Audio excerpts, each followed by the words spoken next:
Yes, for TV jinkwandiza kade kano ngena kusaba subscribing atompere video no kalike mbana mauli agaba gatambula no kufadi TV ngena kusaba subscribing ate o like nge comment section welia obaka balike mu comment section atosikalinga oje kumideko Nabatanzi ali mu Egwanga lya Swaziland ono yagenze kubaka abantu abasinkana okutanya ku nsonga eza Tanzi Foundation oba okubako bibatesa ku nsonga za Tanzi Foundation jukira ebanga sigwanvu nyo Nabatanzi yabaddeko mu Egwanga lya America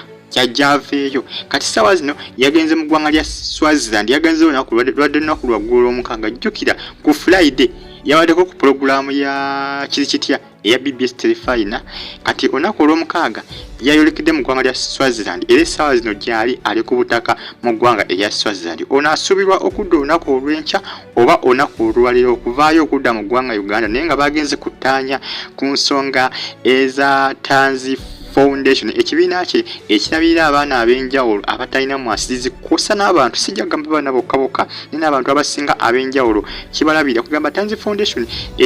yambyeko abantu bangi nnyo okubanga ebatambuza mu bulamu bwa bulijjo okubawa ebintu ebikozesebwa mu bulamu bwa bulijjo okugulira abaana ebikozesebwa ku masomero ebitabo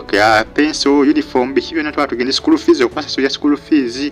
oli bamusasula school fees tamu namba Nabatanzi byonna bikoze ne Tanzi Foundation eno esponsoringibwa abazungu kusa n'abantu abasinga mawanga agasinga ag'enjawulo Nabatanzi yafuna connection n'abantu abasinga ab'enjawulo okubanga bamusponsoringa mu Tanzi Foundation bagita Fad TV subscribe like nga ali mu Egwanga lya Swaziland essaawa eno ali eyo bwanyumirwa ku bulamu bwasinkana abantu bayo enyambala y'abantu bayo bannaye yeewunyisa ndozo olengero gyayambadde mu kwegamba yangerigere enyambala yaabwe awabeera akigadde awe nyambala yabo awabera akigadde abakimaze abakigadde dozaka yene nyambala yabo eri traditional ngabula bafe tulina gomesi n'amakanzu n'amakanzu ozebwabwe omusajja yambala walo kati asimanyi omukazi oba yambala atya simanyi naye nga ye nyambala yabwe mu Egwanga lya Swaziland Nabatanzi essaawa eno gyali mbagambye asubira okudda mu lunaku olwaliro olwa Sunday abo olunaku olw'enkya olwa Balaza ku Monday bayinza okubanga asubirwa okuva e Swaziland okudda yagenze kutanya ku nsonga za Tanzi Foundation omwaka oguwedde yaddukira abantu bangi nnyo salizeeyo empigi abakadde abaana abasinga abatalina mwasizi abaana bafirwa ku bazadde bwabwe nga bebeerabirira Nabatanzi yabaddukira n'ebintu ebisinga eby'enjawulo ebiseera bya Christmas yaddukira abantu baali bayitirivu nnyo baali bangi nnyo abantu era kiraga Tanzi Foundation ekyaliwo okubanga eyamba abantu abasinga ab'enjawulo abakyala nga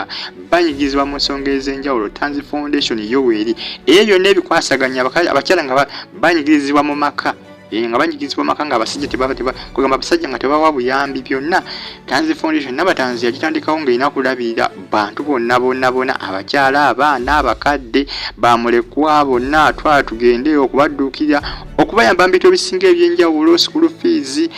kwegamba Nabatanzi bambi addukidde abantu baginya abasinga ab'enjawulo musubscribing bagita Fad TV ali mu Egwanga lya Swaziland kugambye ali eyo bwalya ku Sente bwa meeting abantu abasinga ab'enjawulo ab'amaanyi Nabatanzi kwegamba gamazima akikuba ile sawa zino atrendinga nnyo ku mukuto gwa Facebook atrendinga nnyo wenjogera essaawa eno y'omu kwabo abatrendinga mu mawulire essaawa endozo omulengera munnaye bw'atyo bwe yabadde mu Egwanga lya Swaziland nga n'essaawa zino akyaliyo bino bimu ku bifaananyi byekuyisiza nga atuuseeyo n'abiteeka ku Facebook page musubscribing Fad TV jimba n'amawulire g'abasiribu mbatumideko abali Saudi Arabia Canada Qatar Jordan Bahrain Oman mbagala nnyo era mbibaza okuba nga mugikumirako kusana abasinza mu Egwanga lyaffe Uganda wano ku butaka musubscribing mubere bulungi Fad TV mweraba